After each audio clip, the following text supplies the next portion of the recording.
Hi everyone, it's Paolo. Recently we lost fitness guru Richard Simmons. He was such a sweet and hilarious soul.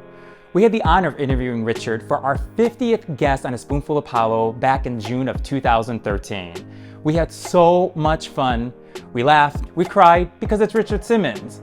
So we thought we would honor him today by releasing that interview with a new re-edited version. So Richard, this is for you, and we hope you all enjoy it.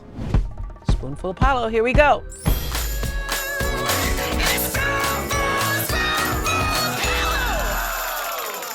When you're ready. Yep. Cameras. Richard Simmons, hi.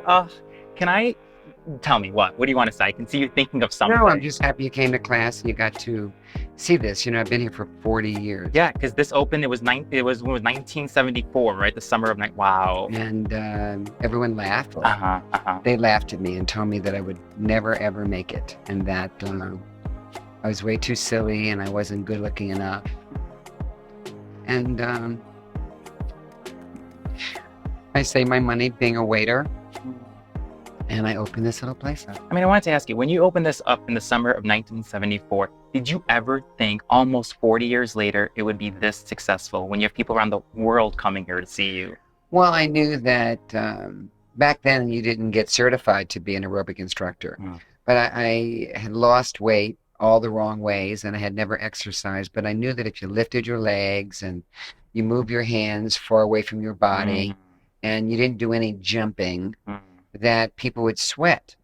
And they just started coming. And this one told a friend. And, with 40 years now, I have people that have come to me for decades and their kids and their grandkids. So now you're seeing all the generations do it. And our world is troubled now with obesity, our teens, our children, our young adults, our seniors. Not willing to give up the food and not wanting to work out. And, last year over 250,000 Americans died of obesity-related diseases, diabetes, high blood pressure, strokes, heart attacks. Richard, we're going to go back to that. But, I just want to say that we're celebrating our 50th, this is our 50th episode on A Spoonful of Paolo. And for you, I know you went back on General Hospital a few months ago to help celebrate their 50th anniversary. Yes. Okay. How was it? Because your scene with Lynn Herron, who plays Lucy Coe, I was like dying. You were in the closet. You were throwing stuff at her like, Richard. Well, I was on the show in 1979 for 3 years. Yeah, a couple years. But I was nice. Yeah. So when they gave me the script, it was like, God, they've made me so mean. And they said, well, this is going to really work and the fans are really going to like it. And they did. I got hundreds of thousands of tweets and it was just sort of an amazing experience. Wow, that's so great. Let's talk about your brand, like your books, your DVDs, your latest one, Project Hope. You're huge, Richard. So many people look up to you, okay? How does it feel to have all these people write to you to tell you that they need your help? Like, you're like the king, Well, I don't look at myself like that because, accolades make you fade. So my work, even though I'm a court jester and a clown, my work is very serious because I have to email and call people who are 200 pounds, 400 pounds, 600 pounds. It is a lot of responsibility, and I call them and I sing to them and I give them hope, and with hope you can cope. Wow. People, their parents die or their child passes away or they lose a job or their husband leaves them. And they're in a very low place. Wow. So I'm sort of the court jester. I, make them smile and make them laugh and make them feel good about themselves. Wow. Oh. Richard, I know that Men's Health magazine, just the other day, they named you one out of the 25 fittest men of all time. Okay. How does that feel? Well, it was, my life is so overwhelming. I'm going to celebrate my 65th birthday soon. Wow. So, when you see these athletes and I just never thought of myself as that.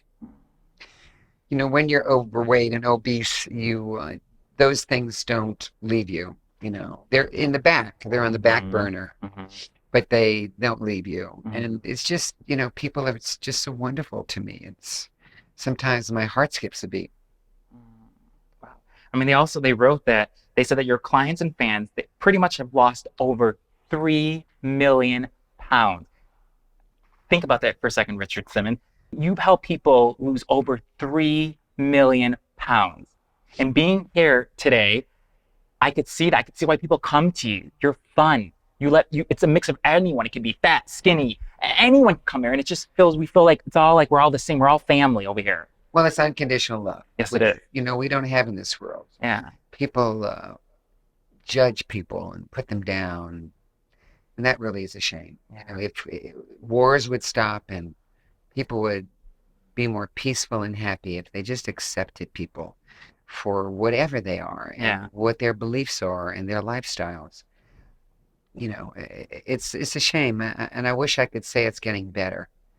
But, you know, when I was bullied as a kid, that was one thing. Now you're in a school, and now it's really serious.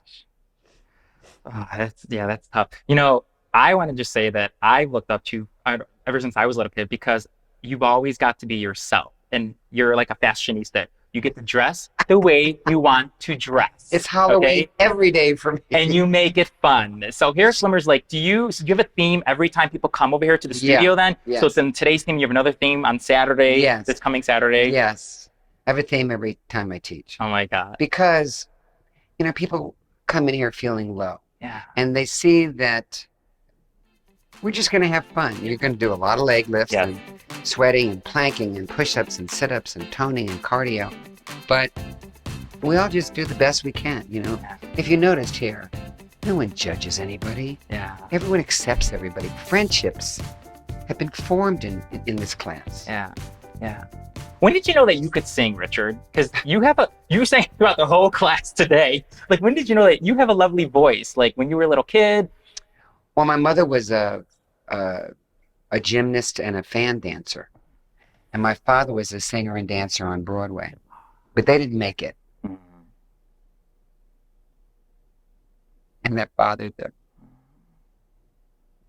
And I told them that I was going to make it. And they said, "You're right." So when I won my first Emmy, came in the kitchen and I put it on the table. "This is for you." So my parents were very important to me, and my brother Lenny in New Orleans, he's very important to me. I remember we read your book just the other day. Just I could see how close you were with your parents, your father. You were trying to, "Dad, look at me. I just got this. Dad, I just got an Emmy." I remember you wrote that you called in. I mean, that's wow. Yeah. Wow. Oh my gosh. Okay, mister. I know you get a lot of emails from people every day, and I know that you respond to all of them. Yeah. But you tell me. Just leave it. Yeah. Leave it. Okay. So you tell me. He just knocked over all my merchandise. No, but excuse me. No, seriously. It's like he's had a lot of people on the show, and what if I'm like the what if the first person they knocked over everything, weights and my infomercial and my products and everything, my book, just knocked them off like we were in a bowling alley, and there was like a contest or something. Go ahead. I just made a mistake. I didn't put this up there. Let me just tell you this. It was our crew. But no, I want to know, because I know you get a lot of email. I know you respond to everyone, Richard. But you tell me, when someone writes to you and they say, "Richard, I need your help. I'm overweight." What do you write back to them when you're emailing them? Because that's got to be hard for you to. Well, each person's sort of different, you know, because like, people tell me their life story. I was an overweight kid. You know, my father beat me up. There was abuse. And so you have to look at each one as if it's a biography. And then you have to give the best information that you can, because here's what I've always said. Love yourself. That's number one.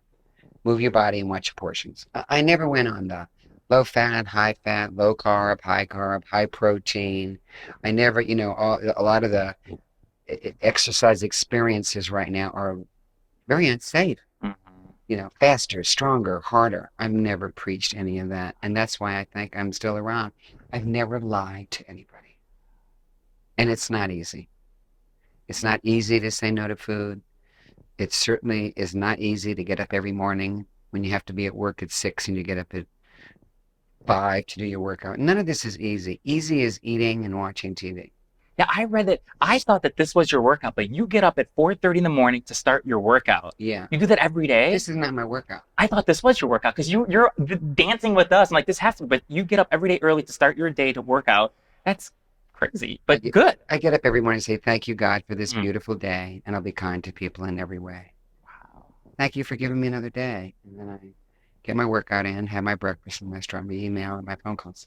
You look great, Richard. Very toned. Oh, well, it's Your hard. chest, your arms, your legs, very toned. It's at a challenge. I look at people my age, and a lot of them have given up, and I say, wait a minute. I've had a tough life. I've had some hard knocks. I've had some disappointments, but I'm still here, and I'm still ticking, and I'm still moving, and so can you. Let me end with this. What would you say to that 10-year-old little Richard growing up in New Orleans? You look at him. What advice would you give to him when you look back? What would you say to him? We all go through phases in our life, and this was a phase. I have to tell you, I didn't have a really, really hard childhood. I had an entertaining childhood. And being from New Orleans, the food is so great. Yeah, been there. I ate in closets.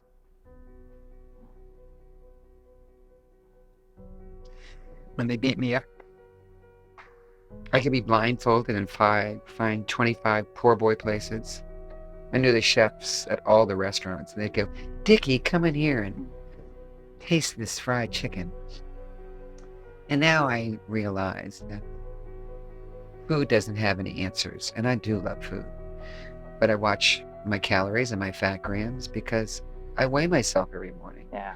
And I have to be a good example, Richard, you are. I look at you, and so when I reread your book and you were bullied as a kid, I know there's someone out there watching saying, look at Richard Simmons, how he overcome all that, and what you did on your own to start all of this is an example for all of us that you just never give up on your dreams. Well, if you believe in you, Yeah. all your dreams come true. And to everybody out there, you can do this. And it's not just, I really wasn't looking to be successful. I was just looking to be loved. And that's what everybody wants out there. We just want to be loved. It's true. It's true.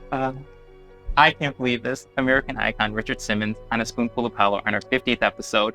If you're in LA, come to Slimmons and have fun because you're just a riot and it's so much fun. I don't even think of it as working out. I think of it coming here, having fun and having a party, singing and dancing. It's just great. So all of you, come here in LA, Slimmons. You'll have so much fun. And for more information, go to richardsimmons.com and all that information and your songs there. You have everything's over there. And you write a daily message there every day on your website. So check it out, everyone. And Thanks. no, thank you. Thank you.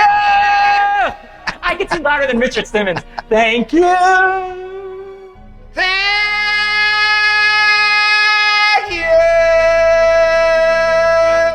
Okay, the end. Thank you very much. He won. Yeah. I'm gonna give you a hug. Oh, thank you.